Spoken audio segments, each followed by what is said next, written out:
Man ikini mga kabrad, ayaw gayod pagpatabog og sulti, no?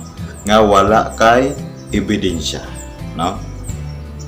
Labi na sa YouTube, labi na sa Facebook, sa social media, no? Kaya nga no, kanang imong ginatabi o imong ginalibak o imuhang ginaisyuhan, mubalik gani na nimo og mangita kanimo og ebidensya, tas wala kay ipakitang ebidensya, delikado ka. Busa mga kabrads, ayaw gayod pagpatabog og istorya, labi na sa social media, no? Bisan pa gani og naa ka sa social media, no?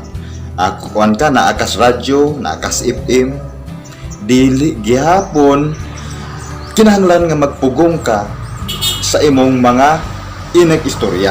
Kinahanglan nga ang tanan nimong iistorya adunay record, aduna kay basihan sa tanan nimo nga ginadito. Kay kun wala ka na, delikado. Mabalikan ka sa imong mga istorya, no? Kinahanglan jud kayo mga kabrad ang mapungganon sa atong istorya, ha?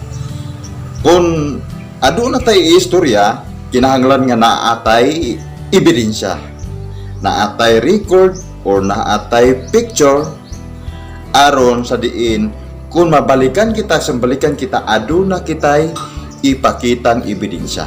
So kinahanglan magpugong kita sa atong mga istorya.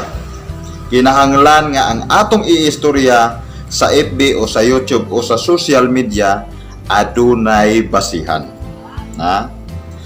Adunay basihan kon sa diin ang atong gina-isyo mo simbalik umorisba ka nato na atay ipakita.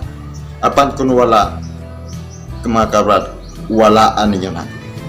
Daghang salamat.